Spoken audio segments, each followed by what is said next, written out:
संतोष बुरंगे, उस्मानाबाद जिल्ह्यातील परांडा तालुक्यातील आसू गावचा. शिक्षण झालं MSW. महाविद्यालयीन काळातच छात्र भारती विद्यार्थी संघटनेशी जोडला गेला आणि पुढे राष्ट्र सेवा दलाचा पूर्ण वेळ कार्यकर्ता झाला. मराठवाड्यातल्या आपलं घर या अनाथ मुलांच्या निवारागृहात राहून तो शिकलाही आणि पुढे तिथे काम करून त्यानं आपल्यातला जीव ओतला. नंतर अखिल ग्रामीण विकास संस्थेत तळ कोकणात महिला बचत गटाचे काम केले. बार्टीमध्ये तालुका समन्वयक म्हणूनही काम केले. गाव खेड्यात राहणाऱ्या अनाथ मुलांचे प्रश्न त्याला खूप मांडावेसे वाटतात. बघूया काय म्हणतोय संतोष.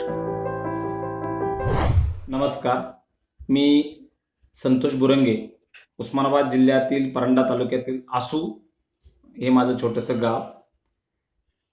सर्वप्रथम मी ज्या गावातून आलो त्या गावची पार्श्वभूमी थोडीफार मला सांगणं खूप गरजेचं आहे.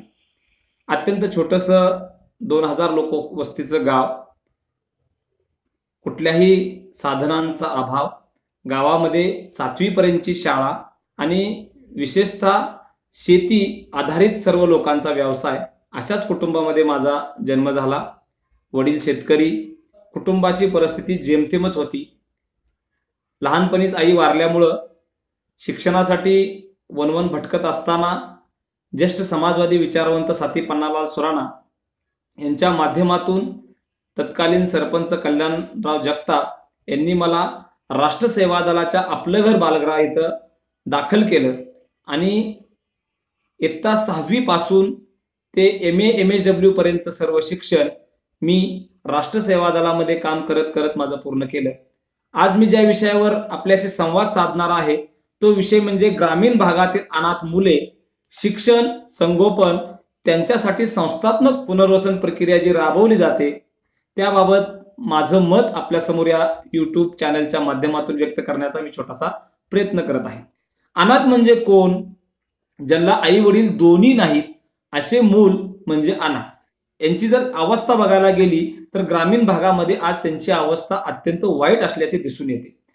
याचं एक उदाहरण असं आहे की अनाथ मूल हे वाऱ्याची दिशा जशी बदलावी तसे बदलत जातं. त्याचे प्रश्न अनेक असतात, त्यांना अत्यंत जटिल परिस्थितीतून जावं लागतं. ज्या बालगृहामध्ये मी समुपदेशक या पदावर काम करत होतो तिथंही आलेल्या सर्व पालकांच्या माध्यमातून, त्या मुलांच्या आलेल्या माध्यमातून मी स्वतः अनुभवलेलं आहे.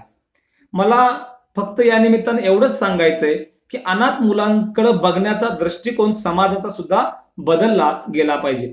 तर काय केलं पाहिजे? अनाथ मूल हे सर्वप्रथम आपण समाजाने त्याला वाळीत न टाकता त्याला मायेनं जवळ घेऊन दिशादर्शक त्याला एक वातावरण निर्मिती केली पाहिजे. त्याच्या शिक्षणासाठी एक मार्ग त्याला चोखपणे दाखवला पाहिजे, असं एक माझं मत आहे. अनाथ मुलांच्या ज्या महाराष्ट्र शासनाच्या वतीनं अनेक संस्था चालवल्या जातात त्यामध्ये एक योजना आहे महाराष्ट्र शासनाची, ती म्हणजे बालगृह.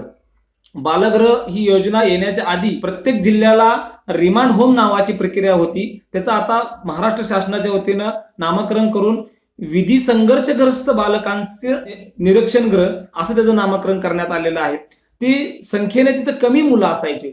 समजा लहान गुन्ह्यातील मुलं असतील किंवा काही छोट्या मोठ्या चोरी केली असेल, कुठं पळून गेला असेल किंवा अजून काही छोटा मोठा गुन्हा केला असेल, अशी पोलिसांमार्फत आलेली मुलं असतील, अशा मुलांचं निरीक्षण गृह अशा अर्थानं ते जिल्ह्याला एकच असायचं. पण कालांतराने ती संकल्पना बदलत गेली आणि आई वडील नसलेल्या सगळ्या मुलांसाठी निवारागृह म्हणजे बालगृह अशी संकल्पना पुढे आली. बालगृहामध्ये 10 मुलं, 10 मुलांचं संगोपन करण्यासाठी एक माता, त्यांना गृहमाता असं म्हटलं जातं. तर मी ज्या संस्थेमध्ये राष्ट्र सेवा दल संचलित आपलं घर बालगृहामध्ये जिथं काम करत होतो त्या संस्थेमध्ये जवळपास 211 मुला मुलींचा प्रवेश आम्ही स्वतः केलेला आहे बालकल्याण समितीमार्फत. त्या 211 मुलांना सांभाळत असतानाचे जे माझे अनुभव आहेत ते अत्यंत वेगळ्या पद्धतीचे आहेत. त्यातला एक छोटासा अनुभव व्यक्त करण्यासारखा आहे की सुरुवातीला राष्ट्र सेवा दल हे काय असं जाती विरहित असल्यामुळे समाज व्यवस्था निर्माण करणारी एक चांगली चळवळ असल्या कारणानं सगळ्या जाती धर्मातल्या मुलांना तिथं प्रवेश दिला जायचा आणि त्या निमित्तानं येणाऱ्या सगळ्या पालकांना तिथं सामावून घेतलं जायचं, मुलांना सामावून घेतलं जायचं. मुलांना कोण दाखल करायला यायचं? काका असतील, मामा असतील किंवा गावातले सरपंच असतील, पोलीस पाटील असतील, असे लोक तिथं येऊन आपलं घरमध्ये फॉर्म भरायचे. फॉर्म भरल्यानंतर तो फॉर्म त्या सगळ्या मुलांची कागदपत्र हे सगळे घेऊन आम्ही जिल्ह्याला दाखल करायचो. जिल्ह्याला एक न्यायालयीन प्रक्रिया असलेली बाल कल्याण नावाची जी समिती कार्यान्वित आहे त्या समितीपुढे आम्ही ते फॉर्म ठेवायचो. त्या समितीच्या मंजुरीनुसार आम्हाला ते मूल रिसर पद्धतीने संस्थेमध्ये सांभाळण्यासाठी उपलब्ध व्हायचं. त्या मुलांचा सांभाळ करत असताना आई वडील गेल्यानंतर किंवा वडील नसल्यामुळं गावात एकटं फिरत असल्यामुळे त्याला लागलेल्या वाईट सवयी असतील, त्याला सांगकाम्या वृत्तीने जगण्याची प्रवृत्ती निर्माण झालेली असेल, ह्या सगळ्याकडे पाहण्याचा दृष्टिकोन बालगृहात आल्यानंतर बदलायला खूप मोठ्या प्रमाणात वेळ लागतो. बाल कल्याण समितीकडून प्रवेश झाल्यानंतर सर्वप्रथम त्या मुलाच्या गृहभेटीचा जो प्रसंग असतो, अनेक मुलांच्या पालकांच्या घरी गृहभेट करायला गेल्यानंतर त्यांनी फॉर्म मध्ये भरलेली जी माहिती आहे ते पडताळण्याचा आम्ही छोटासा प्रयत्न केला. त्याच्यामध्ये असे काही प्रसंग मला दिसले की तुरीची जी डाळ आपण खातो त्या तुरीला तुरट्या असं म्हणतात. त्या उगवलेल्या तुरट्याचं बांधलेलं घर, अशामध्ये एक माय माऊली 3-4 मुलांना सोबत घेऊन राहणारी, समजा नवरा व्यसनाने वारला असेल, शेतकरी कुटुंब आत्महत्याग्रस्त कुटुंबातला असेल, तिची कुटुंबात पाहिलेली भांडी, तिची पाहिलेली अवस्था, तिचं असलेलं चूल, तिचं असलेलं ते सगळे अवतार पाहून असं वाटायचं की बापरे, ह्या मुलाला आता प्रवेशाची अत्यंत गरज आहे आणि बाल कल्याण समितीने आपल्याला हे काम करण्याची चांगली संधी उपलब्ध करून दिलेली आहे. पण ते सगळं करत असताना एकीकडे ह्या अशा अनाथ मुलांकडे पाहिल्यानंतर दुसरा एक त्याच्यातला ड्रॉबॅक मला असा दिसून येतो की त्या मुलांची कागदपत्राची पूर्तता वेळोवेळी सांगून सुद्धा होताना दिसत नाही. कारण का वडील अशिक्षित असतील, आई वडील अशिक्षित असतील किंवा त्या कुटुंबामध्ये लक्ष देणारं कोण नसल्या कारणानं त्या मुलाची जी डॉक्युमेंट्स आहेत ते अपुरे असल्या कारणानं खूप मोठा नावात बदल असेल किंवा त्याच्या वयाचा काही पुरावाचा काही प्रॉब्लेम असेल, अशा टायमाला संस्थात्मक घटना पूर्ण करण्यासाठी, त्या मुलांची शाळेय प्रवेश प्रक्रिया पूर्ण करण्यासाठी संस्थेला खूप मोठ्या अडचणी येऊ शकतात. तर अशा वेळेस शासनाने यामध्ये लक्ष घालून अशा अनाथ मुलांच्या प्रवेश प्रक्रियेबाबत लागणारी जी कागदपत्राची जी पूर्तता आहे त्यात थोडी शिथिलता देण्याची आवश्यकता आहे, असं मला अनेक वर्ष काम केल्यानंतर एक जाणवतं. दुसरं की ही मुलं आल्यानंतर संस्थेमध्ये लगेच ऍडजस्ट होत नाही. कारण का अनेक वर्ष राहिलेली जी संस्थेतली मुलं असतात, काही 10वीला असतात, काही 9वीला असतात, ते संस्थेमध्ये 3-3, 4-4 वर्ष राहत असतात.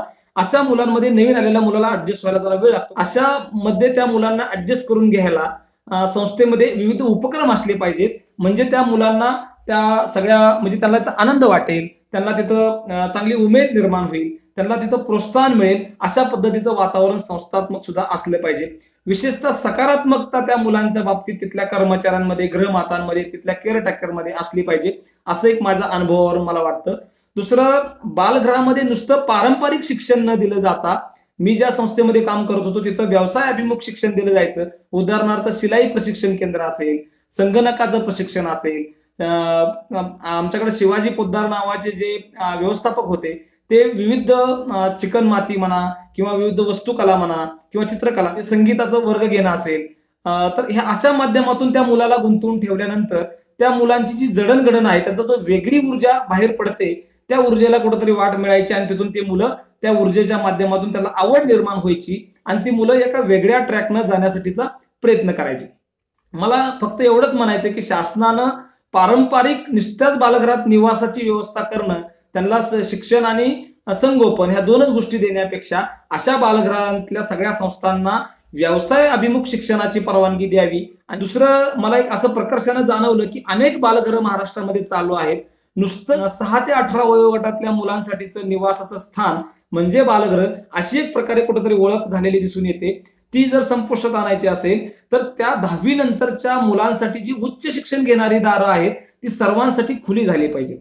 पैसा अभावी म्हणा, माहिती अभावी म्हणा, अजूनही माहितीचा खूप मोठ्या प्रमाणावर इंटरनेटचं जग असताना सुद्धा माहितीचा अभाव मला प्रकर्षानं जाणवतो. तर अशा मुलांना बालगृहात 10वी मध्ये प्रवेश घेत असताना त्यांच्या उच्च शिक्षणाचे पालक त्या बालगृहातल्या संस्थाचालकानं किंवा जिल्हा महिला बाल विकास यंत्रणेतल्या माध्यमातून त्यांना पुढले पालक बघून ठेवले पाहिजेत.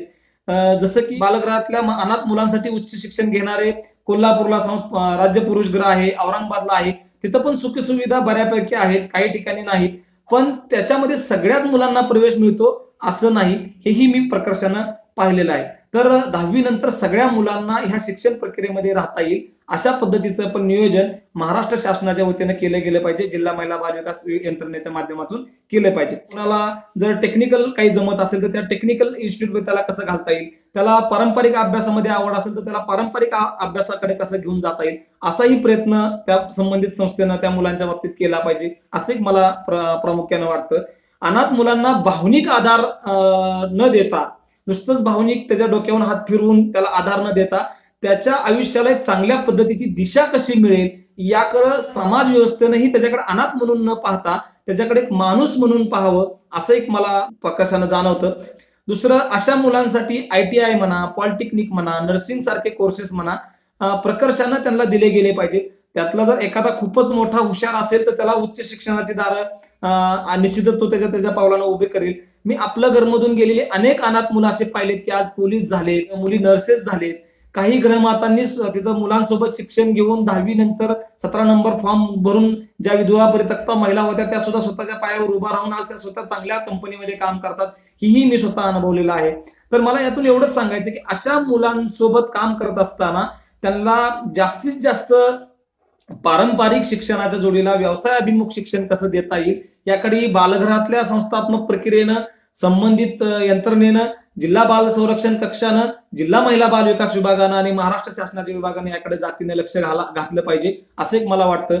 अनेक उदाहरणं आहेत. चाइल्ड लाईन मार्फत जे अनाथ मूल अशा संस्थांमध्ये दाखल होतं त्याबाबतचा एक छोटासा अनुभव मी शेअर करू इच्छितो. मी आपलं घरमध्ये काम करत असताना दीपक नावाचा एक मुलगा, अनामिक मूल असं म्हणून बाल कल्याण समितीने आपल्या घरला पाठवलं.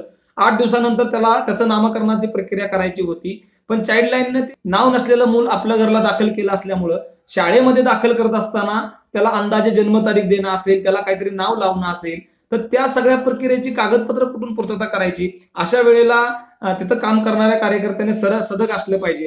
तर मी दीपक काशीनाथ पवार असं त्याचं नामकरण सुद्धा मी स्वतः केलं. पण दीपक ज्यावेळेस आता 10वी होऊन बाहेर पडला त्यावेळेस दीपकला 11वीचं ऍडमिशन घेत असताना येणाऱ्या ज्या अडचणी आहेत त्याला कुठेतरी शिथिलता मिळाली पाहिजे. त्याचं कुठल्याच प्रकारचं डॉक्युमेंट उपस्थित नसल्या कारणाने त्याला ते नाव दिलेलं गेलेलं आहे, त्याची ती जन्मतारीख लावली गेलेली आहे, अंदाज डॉक्टरांनी काढलेल्या वयाच्या आधारावर त्याची जन्मतारीख लावली गेलेली आहे. अशा टायमाला या महाराष्ट्र शासनाच्या महिला व बाल कल्याण विभागाने त्याच्या उच्च शिक्षणासाठीची तरतूद करत असताना किंवा त्याला उच्च शिक्षणाचं दार जर उघडं करून द्यायचं असेल तर अशा मुलांच्या बाबतीत थोडं सॉफ्ट कॉर्नर दिला पाहिजे. अनाथ मुलांकडे पाहत असताना आपण दिशादर्शक मार्गदर्शन करण्यासाठी वेगवेगळी दालनं खुली करून कशी देता येतील यासाठी आपण प्रयत्न करावेत, असं एक मला वाटतं. शेवटचं मला एकच सांगायचं आहे की अशा संस्थांना निधी जेवढ्या प्रमाणात यायला पाहिजे तेवढ्या प्रमाणात येत नाही आणि वेळेवर येत नाही. तर महाराष्ट्र शासनाला या YouTube चॅनलच्या माध्यमातून माझी एक विनंती आहे की ह्या बालगृह चालवत असताना अनेक अडचणी निर्माण होतात. किराणा दुकानदार थांबत नाही, अनेक शालेय शिक्षण उपयोगी साहित्य घेताना तो माणसं थांबत नाहीत, स्टेशनरी दुकानदार थांबत नाही, देणगीदार सगळ्यांनाच मिळतात असं नाही, जिथं मिळतात तिथं व्यवस्था असतेच असं नाही. अशा टायमाला देणगीदार अशा संस्थांना उपलब्ध करून देणे असेल किंवा ज्या चांगल्या संस्था काम करतात त्यांना प्रोत्साहन देण्यासाठी शासनाने विविध उपक्रम राबवणे असतील, अशा प्रकारची प्रक्रिया राबवावी असं मला वाटतं. आणि माझे अनाथ मुलाबाबतची माझं जे मत आहे ते मी या ठिकाणी थांबवतो. जय हिंद, जय महाराष्ट्र.